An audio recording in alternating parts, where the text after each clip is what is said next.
We are right here.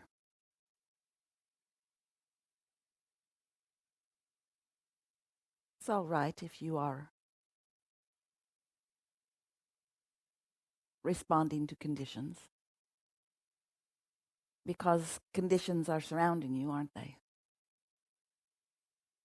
It's all right to want things to be one way when in a moment in time they are another.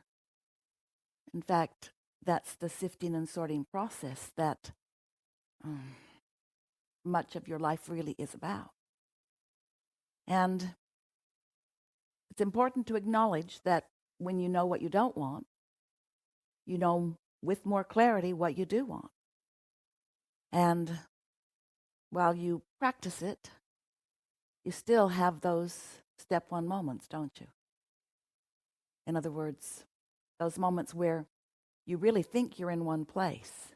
You think that your point of attraction has you lined up for things that you want. And then when in the middle of that you get something that you don't want, then it's worth acknowledging that either you really are getting something that you do want and you just don't know it, or you are getting something as evidence of what's really going on vibrationally. You hear us talking about deliberate creation, and we hear us reminding you that you have a guidance system within you. What caused this thing that I do not want to happen? And we say, if you will accept that there is a vibrational reason for it, and then not question that, but then acknowledge there's a vibrational reason for it, and I can shift that vibration, then you have an opportunity to do something about where you are standing. Life is a continual unfolding, and it really is about awareness of where you are in relationship to where you want to be. You live in a world that is manifested all around you. And those manifestations that surround you are conditions that you observe, things that you can see and hear and smell and taste and touch. And so, without meaning to, everyone who is physically focused is much more conditional in your life experience than is really good for you. And it's obvious why, because your physical senses are pointing out the current conditions. And the current conditions don't always jive with your current desires.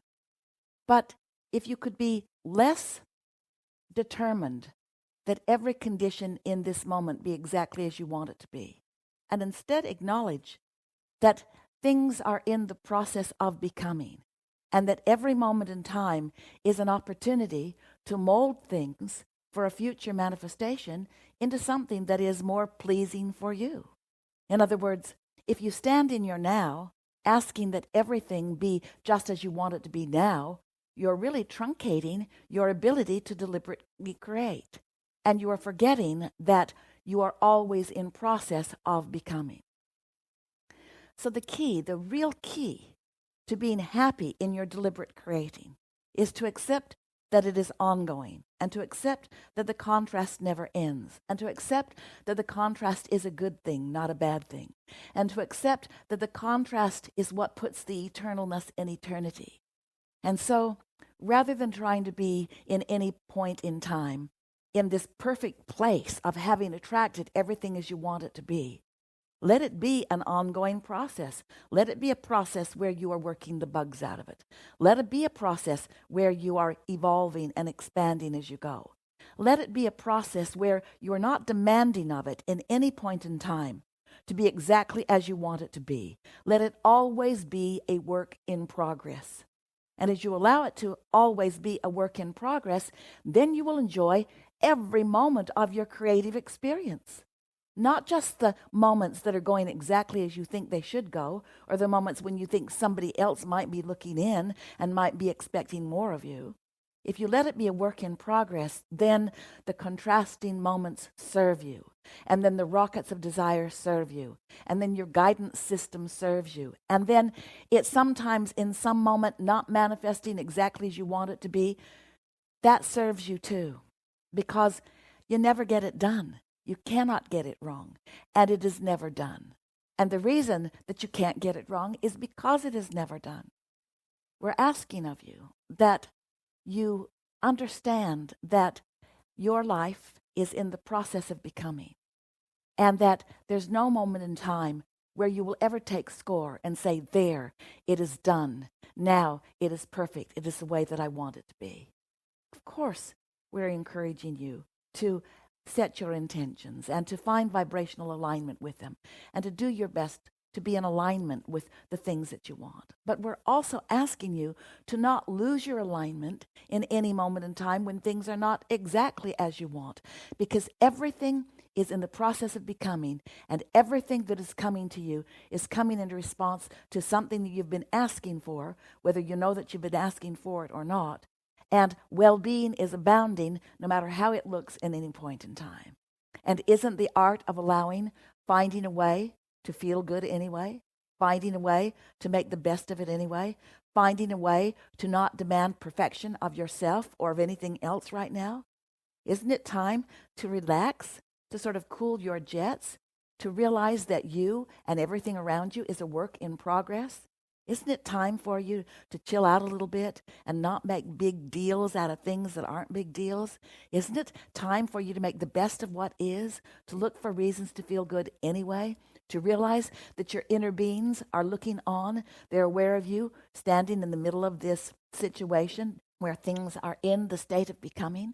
Isn't it time to focus upon what is becoming instead of demanding that right now be the perfect thing that you are demanding it to be or forcing it to be? Isn't it time to give yourself a break? Isn't it time to give everyone in your life a break? Isn't it time to just chill out and acknowledge that there are things happening and to become more specific about the things that you give your attention to? And isn't it time to make the best of where you stand? Isn't it time to no longer look for someone or something to blame? Isn't it time to give up your sense of, I need to be more perfect in this moment? Isn't it time to give up that position that so many of you stand where you are trying to be all things to a lot of people? Isn't it time to be in this together as a worldwide consciousness, lovingly interacting with one another and having all kinds of rockets of desire go off? And isn't it time to accept that the gap between where you stand and your rocket of desire is an all right state of being? Isn't it all right for things to be in the process of becoming? Do you really need everything to have already become? Isn't it time to let things be all right as they are? And isn't it time for you to do your best to make the best of where you stand? To try just a little bit to find vibrational alignment with your inner being, who always is seeing things as you are wanting them to be.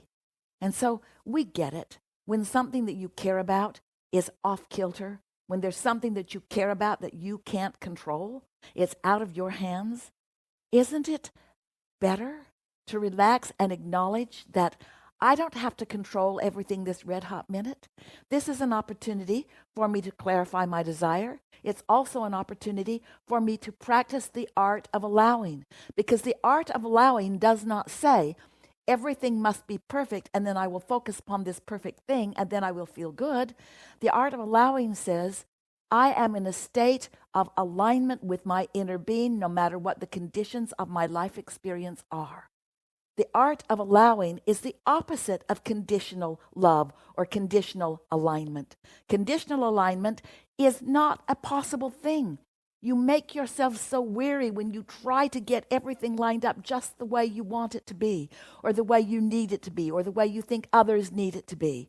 In other words, it's time for everybody to give themselves a break. It's time to accept that there are things that you cannot control, and it's all right that if in this moment you can't control them, and then to relax and look for the value that is coming out of the experience for you, because there always is value.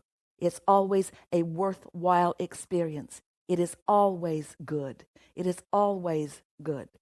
It is always good.